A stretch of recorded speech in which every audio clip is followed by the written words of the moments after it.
Hey everyone, Marsh from Consequence here. I want to go over Silken Court. Our tank has already made a guide for this. Tactics is very good. I gave it a watch. He goes in a lot of detail, but hopefully, if you want to watch me too, we're going to be talking about very similar things. So, the first thing we're talking about Silken Court is your comp and how you split the raid. And I pulled up the frame here in the Warcraft logs where you're going to see that. So you can see here, you have the red group and the blue group. Now, in the red group, you can see there's two healers, but more importantly, there's going to be your web guys. Now, with the red group, you need to be a little careful on how many range you bring, because each range is an additional web. And what you're going to see here in this frame is these three players are actually standing on a Warlock gateway, and they're going to Sarkarath this in gateway, and they'll let their webs despawn over a longer period of time. So, and the other range are going to be baiting. So, and when the other range, I mean the evokers. The blue group, you're going to see a lot of melee. You're also going to see both tanks. There's positives and negatives to having your tank in each group. But all the DKs are in this group with all the, some of the hard-hitting melee for AoE. And then you're going to have 3 range. And there's a reason for that. The 3 range are going to be taking the orbs of these groups. With the nerfs, where you can take an additional orb, this matters way less. But when we started the boss, those nerfs didn't exist. So, let's just take a look at that in the VOD. So, in the VOD here, what you're going to see is initially you're going to see both bosses Mind Soothe. You need to be in the boss's hitbox ASAP. So run. Good. Now, once you have this, you're going to see those players that I mentioned. They're going to run over this Warlock gateway. You see that? So there's a frontal, and now you have these web bombs. So once these web bombs come out, the players are going to gateway, and they're going to run out, and those web bombs are going to despawn. Let's look at the other web bombs. So remember how I said they spawn on range players. This, I'm not going to pull up the raid plan, but this is very, very precise setup. 1, 2, 3.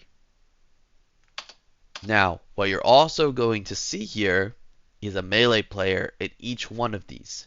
1, 2, 3. Now let's look at this. Web bomb. Give a better view. 1, 2, 3. So you have these 3 groups, and then what they're doing is they're grabbing the webs. Now, with the web bombs, I will say it doesn't really matter who does it. The reason you want evokers to do it is because you're going to see something here on the rotate. But at the end of the day, if your players are fast enough with the nerf, you can just wait. But you're going to see here what's going to happen. Actually, it might be good to have an evoker. And now I'm thinking about this more. I think you want an evoker on this outside group. So what you're going to see here is they're going to get the web, and they're going to do the spread. And what's going to happen is you can see this evoker rescuing. Insta. You grab them, and what they're doing is once you drop these orbs, you need to rotate. And you're going to see the red group rotate this way, and the blue group rotate this way. That evoker takes the player away, because this melee group's coming in hot. I mean, when they're rotating, they're rotating. The other groups, they can just walk to the edge, and they're keeping their webs, and they're rotating. You take a lot of time with the nerfs now. Now with these ads, this is DK job. I mean, grip them under. We did some CCs on them, and you can see here that we're just trying to keep them under the boss. They take less damage initially, and then more damage the longer they are alive. Sorry, I'll make this bigger. So once the boss charges, you just get your first damage amp in. Every class is different. You're going to spread, and you're going to rotate again. So you can see the rotation, grabbing the orbs. Always check under the boss. You see that ball right there? Someone just got it. You got to check under the boss. You got a lot of things to do. Anytime you take damage, you drop an orb. Now, the boss is going to spawn over here, but it can also spawn over here. So this is the harder combo because the blue group is both tanks, and remember there's pros and cons, and they gotta come through now and move the boss over here. So you can see that the tank's saying out of my way, and you can see the bear running the boss over. And now the groups are going to set up in their spots. And this is going to be the same, just flipped on the other side. So what I want to do now is I want to go back to the image. So the gateway, they spread, they still have their webs. You're going to see the rescues. We actually have 2 evokers. That's 2 rescues. The rotation. Sorry about that. And then the setup for the ads and whatnot. Now, the other thing I want to point out here is the range players, because they play a different game. So you're going to see here we have the 3 range players, blue, and these 3 in red. These are the non-webbed, range players. I mean, they drop their webs over here, right? So when they rotate, you can see that the range players, these red ones go up, and these blue ones stay down, and they swoop in, and they grab. All right? Now this mage went far. I don't know why. Maybe there's an orb over there. But it doesn't matter. They had the rotation. They had a priority system on who was going where. So now what you're seeing here is a reorganization. They're going to move the boss teleported here. The tank's going to bring it through. Sorry, I lied. There's one more swap. So this is when they're killing the ads. And you can see here they're going to pre-spread, and then they're going to swap. Now what these mages are doing, as you see here, is they're blinking over here and then moving in. But again, every class and group will do this differently. But in this prio, they came in from the top, and these red people went through. And the rest are shamans over here. Because of the nerf, they can pick up additional orbs, so they're just grabbing everything. So, and now the boss is going to go through. They're going to drag it. And this is the hardest combo of P1, so let's take a look in the VOD first. So you're going to see here there's an immune or personal set. And this guy's going to jump out. He's going to immune, and then there's going to be orbs on the ground. Now, then there's going to be webs. 1, 2, 3. You can see the melee players are in each group, and they're going to grab these webs. One thing I didn't talk about in the first web set, and this gave us a ton of problems early in Prague, is these cannot overlap. What was happening is that these were overlapping and just causing a million problems. You want straight circles, completely separate, no overlap, complete consistency in where they're players are standing. So their melee partner, you can see this guy ran in. They can grab it. And now, once the webs drop, this is when the rotate's called. So before, this is a little later. So some orbs on the ground need to be picked up a lot faster than other orbs. But with the nerf, again, you can probably take more time. And you can see here they rotate, they're grabbing, they're finishing the ads, and then they extend the beam. So let's take a look in the raid plan. Or not the raid plan, but in the replay. So they're going to get in their spots here. The tank came through. Wait, did I go too far?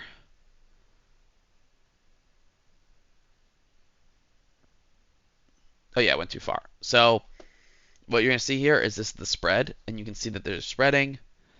And now what you're going to notice is there's going to be a few things here. One, there's a 3 stack here. These are all immunes. This is the pre-immune set.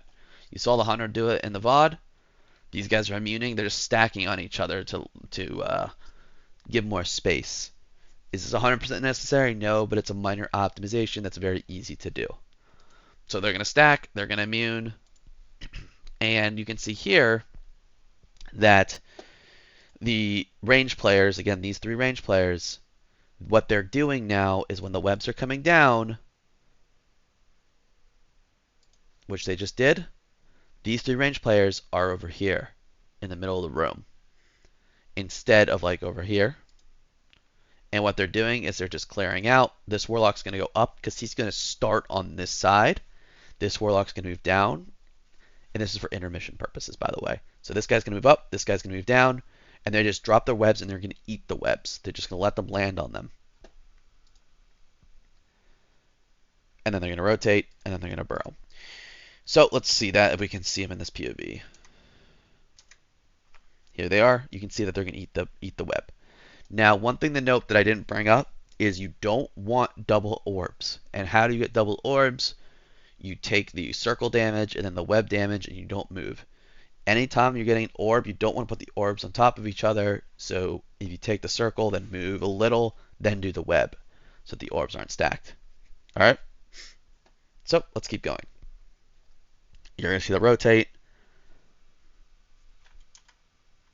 They're going to stop it.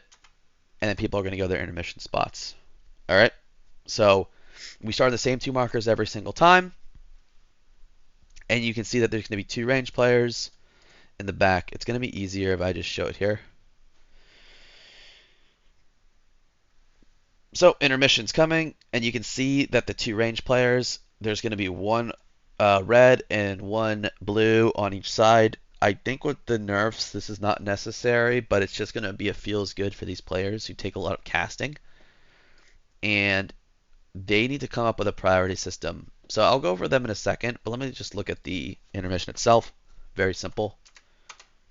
So what you're going to see here is you want your group to be loose spread for the damage event, and then you're going to rotate. So just rotate left, grabbing orbs. This is the first set. When this goes off, you want to push. Sorry, when this one goes off, the last one, you want to push left, left, left, left, left, left, left, right. And then that doesn't matter as much anymore with the nerfs, but it's just a good habit to build, and that just pushes the orbs more that way just for the first set. And then they're just going to keep going. So you keep rotating. You're going to grab the orbs. Patience, patience, patience, especially with the nerf. These do not, no one needs to go in here. No one needs to go in here. We've lost so many people that. Just wait. Check how many orbs you have. You know, this guy has 3 now, so you know you can get 1, and then they're just going. But what you do need to do is you need to make sure that if you picked up an orb late, that you're not picking up an additional orb to kill you at the very end. So you just got to watch your debuff. And they're going to go one more time. One thing to note here is that we're milking this. We have stopped damage here for like 10 seconds. And the reason for that is because you want cooldowns for the burn phase. And it's actually still really important now, because when the boss has been getting passively nerfed every 2 weeks, you can skip the hardest part of this fight, which is like the last 20 seconds. But you need CDs up to do it. So when you want to milk this as much as possible, so your CDs are lining up perfectly. So you can see here they're kind of doing nothing, and we're really like pushing it to the last, 2 seconds. 1 second there. Anyway, people died, and I know how they died, and we can go over that. So what you're going to see here is each of these groups have a priority system. They actually did it differently. I think this group did the same rotation every time, and this group did dynamic, which is like if you're in front, you do something, and if you're in back, you do another. But what they're going to do is every time they drop an orb, they're just going to rotate with each other, and then they're going to pick up their orbs. So that's intermission. Very easy, to be honest, once you understand it. So let's go into P2. So I'd say P2 is probably the easiest phase. Alright, so going into P2 here, positioning matters a lot. So when these groups get out, you're going to see here that there's a frontal coming. And they're going to want to bait the frontal and then move on a marker. Also, when you're doing reses, make sure the people in the correct groups are resing. So they got a frontal, they move left. And now what's going to happen here is you want to stack with your partners. So what I mean by that is not 100% of the time, but like 90% of the time, if you are standing with someone, you are going to be linked to them. So the reason you want to do that is because when you get gripped in here, so him and the evoker, he is probably going to go left every single time, and the other guy knows to go right every time. So you can set up a system where you have partners, and one guy goes left and one guy goes right. So you're able to break consistently every time. Now there's situations like this where either they're messing up or it bugged. This has been known for a while, but it's okay. It'll happen like once a pull in or twice a pull in. And that's only for the side group. So what we're doing here is we're following the weak aura. The first group is going to go to the sides, and the second group is going to go through, and the second group is going to grab these orbs, and this group's going to wait, and then they're going to go in and grab these orbs. All right, and then you're just going to break everything. Now with the dispels, this was the huge problem in our prog in the last phase, but calling the dispels is hard. You need to make sure you're standing on the skinny boss, and no melee DPS can be greeting and standing here. We've wiped to that a few times. The dispel guy needs to be under, and the melee need to be far away every single time. Now with this first set, it's just 4 in the middle, which is really easy. And our Resto Shaman who did the 5th dispel, they just milked it to the very end, so we got the damage buff as long as possible. So you can see here he milked at the very end. So that's combo 1. 4 in the middle. So combo 2. You're going to see here that, is the boss going to do teleport? And this is the hardest part of the phase. So they baited the frontals. 1, 2, they both move left. And now what they're doing is they're looking for the head turn. Wherever this boss is looking, it's going to go. So they know it's going to go, yep, it's going to go here. And you can see he started pre-running because he knew exactly where the boss was going to go. So once you see that, the groups are running because there's immediately a pull-in. Now, you're probably not going to be able to get your partners on this pull-in easily, but the same thing applies. First group to the outsides, second group through the middle, and then you're going to loop around, and the group that goes first is going to wait patiently, and then they're going to go. And there's going to be dispels. No one can be under the skinny boss for the dispels. 2 are going to be done here, 3 are going to be done in the middle of the room every single time. One thing that we did here is we had people just say when they were ready, just like dispel me, also helped a lot. So you can see here that he goes in the middle of the room and he pre-stands in the middle of the room because he knows he's going to be the 3rd dispel. So once the boss jumps, they can dispel him instantly, which gives us a lot of time to get the last 2 dispels off. Again, it's milked and pushed. There's ads out, but that's a DK problem. They just need to know to grip them and CC them. And this is going to take you in the P2 intermission. So P2 intermission is really, really easy.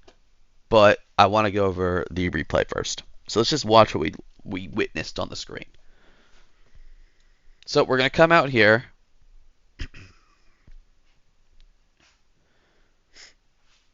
It's always super hard to tell in the replay. So this intermission. All right. Perfect. So you're going to see here that you can see, I didn't pause it, that there's partners. And you can see this if I scroll in. Partner, partner. Is he standing solo? Yeah, so they met, oh, you know why? Because he rezzed. So it's okay. Partner, partner. Maybe they'll probably get paired anyway. But you can see here that they're trying to get their partners. When they get pulled in, they're going to separate and they're going to go through. And for most times, it's just going to be accurate. And that's what I was talking about. It just builds consistency. Now, out of this, it's the dispels. And you can see here, there's no one under the skinny boss. They're just going in, and they're doing the dispels, and they're going out. Now, for the next set, they're baiting the frontals, and then they're going to look for the boss turn. You can see here, this boss can go in a few places, but the red group has a free path, and the blue group has a hard path. So this blue group needs to book it as fast as humanly possible over here, and the red group is here. Ideally, you're doing the path of least resistance. So it doesn't make sense for the blue group to go like this when they can just go like this, and the red group, this is the path of least resistance. So they're going to go over, side to side, going through, patience for the circle, and then they're going to get the orbs. They're going to rotate there. And then there's going to be dispels. So what you're going to see is you're going to see 2 on the outside, and then 3 in the middle, and that's going to take you to the intermission. So that's exactly what we saw. So let's take a look at the intermission here. So with the intermission, very easy. All you're going to do is split up into two groups. You're going to separate yourself again, and you're going to rotate. There was a bug here for a while, but I think it's fixed now with the desyncing. But you're just being patient. You're just being patient. You get the orbs. This is out here. That's fine. We're chilling. We're vibing. All right, now we'll go get it. You know, it's just patience and pushing. Now, if someone gets spiked like this, I think that's a fake spike. Just send a bop on them, or just break them out if they're under the boss. Just target them, and they don't have a lot of health. But again, just stressing patience. You do not need to go fast. There's so much time. Look how they're waiting out here, and then they're going to go in. So this is actually done really well by this group. And then ideally, you just break the shield when you're not, like, when orbs, if orbs just dropped, you want to hold DPS, or you can just push if orbs are not going to spawn. And then we push in the P3. So P2 intermission is extremely easy. It's the easiest phase by far. So now with P3, there's a few things that's going to happen here. The first thing is that the boss is dragged over here. And again, if you want like a tank stuff, our tank did a review, and he probably like knows all the minute positioning things. But the general idea here is you're going to see the boss transition. In the red group, they're going to this because this is where the boss is coming up. So they're ready to rock. They're in position, and now the blue group's going to move over with the boss because the tanks have it. And now we're in the correct spots. So you can see here that the red group is standing here and the blue group is here. And the reason for that is because the red group is going to get a frontal. The blue group, they're ready with their partners, ready for the webs. So the red groups get their the frontal, and now they're going to find their partners ideally, and the blue group already has their partners.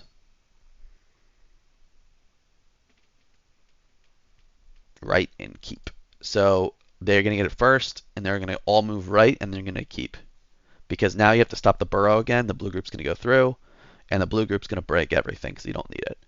The red group wants to keep as many as possible just in case someone dies or breaks by accident. And the boss is going to charge and get the orbs. Don't get hit by that. The closer you are in the middle of the room, you see how like these three broke and then the boss stopped here. It's losing momentum. So, you know, putting it in the middle of the room is better. And now the boss is taking extra damage. Now, what happened here? So what's happening here is that the skinny boss is going to do a frontal. Now, if you guys are just hitting the boss here, the frontal can like cut off the blue group and kill them.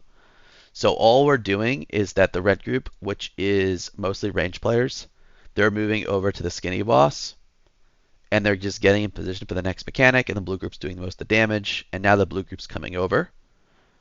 And again, it's going to be more breaks, but these are all broken. So we're back to our left-right. Blue's going to go through. These guys are going to come over. Patience, patience, patience. Now go. No rush. Everything's broken. So next, you have the dispels. Now, what we did here is we did 1 on the wall, 4 in the middle. I'm almost certain. It's been a while. So you can see here that they come out. The first guy just got dispelled, and the next guy it needs to go in the middle of the room. So he goes in the middle of the room waiting. Once the boss teleports, dispel, dispel, dispel, and dispel. So 1 on the wall, 4 in the middle is just what we found to be most consistent. For a while we tried 2 on the wall, 3 in the middle, but if it's missed or someone jumps at someone, it's a wipe. So just having that second guy stand in the middle of the room and getting it instantly kind of fixes that problem. Instead of trying to squeak out the second dispel and then having the third guy do that, it's not worth the 2-second loss that you can make up later. Just have the second guy stand in the middle of the room. Now, for this last part, you can see here that we burn the boss. And then once this boss teleports, it's the same thing as the first set. Once you see the boss teleport, you got to run, run, run, run, run. And the red group needs to get in position. They're going to bait the frontal, and they're going to find their partners. And the blue group is going to stack on the inside. Now, again, with this mechanic, you want to, it's the same thing. You want to keep your webs. What I was saying before is with current tuning and the buff that we're getting, if you min-max properly, you can skip the last part of this fight, which this spells like your boss will be like 6% here or something. But anyway, these guys are going to go right and keep. Blue's going to go through. But what I want you to notice is blue's pixel stacking. And the reason for that is because one player can actually get all these orbs because there's grace time. And what we do is we send our Holy Priest in there. He gets all the orbs. He dies. And now he's angel form because he wants to die anyway. And he's able to free heal at the end of the fight. While none of these players got the orbs. And the reason that's really important is because these players, instead of getting orbs, now they can get into the middle of the room to stop the charge. And what they want to do is they want to push up past this middle point because, again, the boss, it's going to stop like here. And keeping the bosses close together is better for damage. But you also don't want the boss like on the wall or something. So the remaining groups, they're here. They're going to stop the charge. And then dispels are going to come out, or they already came out. So now when this group's stopping the charge, now there's dispels. Now with these dispels, and again, this is ideally what people want to skip, is it's going to prio red first here. It's going to prio blue first here, which is good because the blue group is with that boss. So you can see here that they're going to be doing the dispels. Sorry, wait. It's prioing. Why is this list out of order?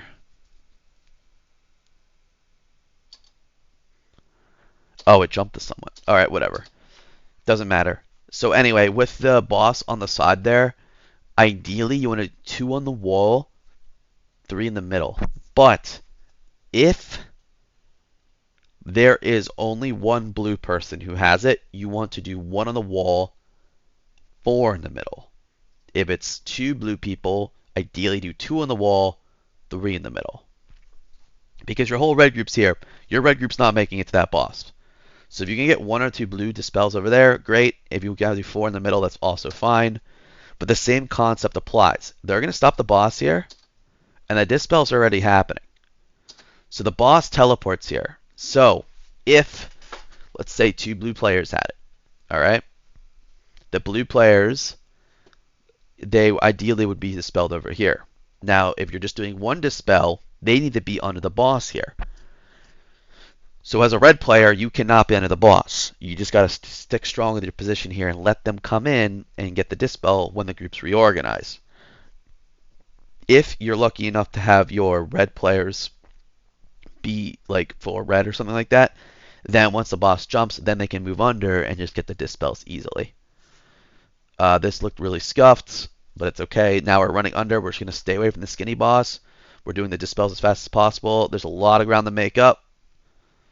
We made it up, and that's it.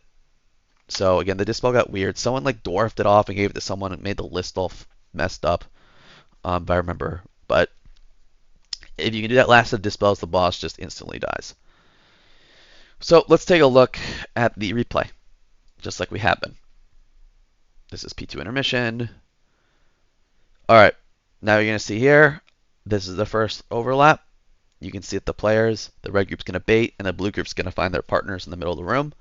Then the red group's going to move after the frontal, find their partners. They're going to keep their webs. The blue group is going out. Then they're going to rotate in, grab.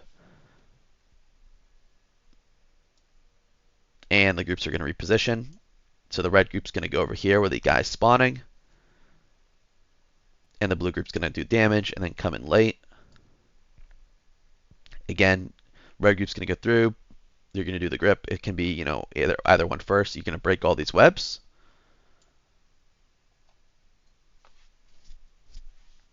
And then it's 2 dispels. So we're doing the dispels here. You can see here that, we do 1 out here. You can see the player go under, get dispelled, and then it's going to be 4 in the middle. 1, 2, 3, 4. You see that? 1, 2, 3, 4. Burning. Boss moves. Red group gets in position. Blue group comes in. And again, the red group's going to bait the frontal and then move over, find their partners. Blue group's going to stack. Once these happen, the red group's going to keep. Blue group's going to go through and break. Holy Priest is going to come in, get all the orbs. Red group is going to go into the middle of the room, past the halfway point. The blue group's going to try to do 1, maybe 2 dispels on the wall. Once the boss jumps the middle, You're going to finish the dispels, and you notice how the red players are nowhere near this skinny boss. They are sticking on this side, and the blue group's sticking on this side. It's just you got to get to your spots and just dispel. Once you get everything, GG's. So that's Silken Court. I tried to make the video a little shorter by talking fast. Hopefully this was helpful. Anstrack video is out next. It is going to be a long one. Best of luck on this fight.